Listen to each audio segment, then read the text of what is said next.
Class সিক্সের ছাত্রছাত্রীরা, তোমাদের সামনেই দ্বিতীয় পর্যায়ক্রমিক মূল্যায়ন। এই দ্বিতীয় পর্যায়ক্রমিক মূল্যায়নে ইতিহাস বিষয়ের গুরুত্বপূর্ণ যে সমস্ত প্রশ্নগুলি রয়েছে সেগুলো আমি তোমাদের বলে দেব।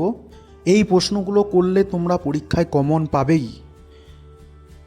তো প্রশ্নগুলো দেখো, প্রথমে 2 অথবা 3 নম্বরের যে প্রশ্নগুলো তোমরা করবে দেখো।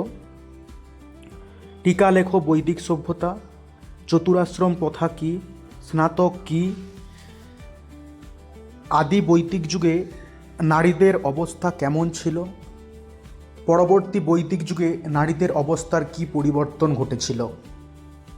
এটা আলাদা আলাদাভাবেও পড়তে পারে, আবার একসঙ্গেও দিয়ে দিতে পারে। তারপরে দেখো মেগালিথ কী,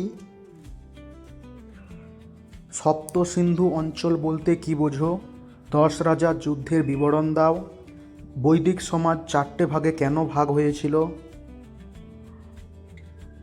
অষ্টাঙ্গিক মার্গ কী, চতুর্জাম কী, পঞ্চম মহাব্রত কী, টিকা লেখো ত্রিপিটক, টিকা লেখো বৌদ্ধ সংগীতি। তারপরে আর্য সত্য কী, মৌর্য সম্রাটরা কেন গুপ্তচর নিয়োগ করতেন, কনিষ্কের মূর্তি সম্পর্কে বর্ণনা দাও, টিকা লেখো এলাহাবাদ প্রশস্তি, শক সাতবাহনদের লড়াইয়ের কারণ কী, কাকে কেন সকল উত্তর পথনাথ বলা হয়, নব্য ধর্ম আন্দোলনের কারণগুলি লেখো। 2-3 নম্বরের জন্য এই প্রশ্নগুলো তোমরা যদি ভালো করে রেডি করে নাও তাহলে তোমাদের পরীক্ষায় এখান থেকেই দেখবে কমন পেয়ে যাবে। 5 নম্বরের দেখো, বৈদিক যুগের শিক্ষা ব্যবস্থা কেমন ছিল, বৈদিক যুগের অর্থনৈতিক অবস্থার পরিচয় দাও, বৈদিক যুগের সমাজ কেমন ছিল, মগধের উত্থানের কারণগুলি লেখো, ষোড়শ মহাজনপদ সম্পর্কে যা জানো লেখো, অশোকের ধম্ম সম্পর্কে লেখো, সমুদ্রগুপ্তের কৃতিত্ব লেখো, আর হর্ষবর্ধনের সাম্রাজ্য বিস্তার ও শাসন ব্যবস্থা সম্পর্কে লেখো।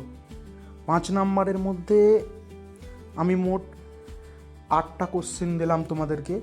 এর মধ্যে অশোকের ধম্মটা ভালো করে করবে, মগধের উত্থানের কারণ, এই দুটো প্রশ্ন একদম ভালো করে রেডি করবে তোমরা।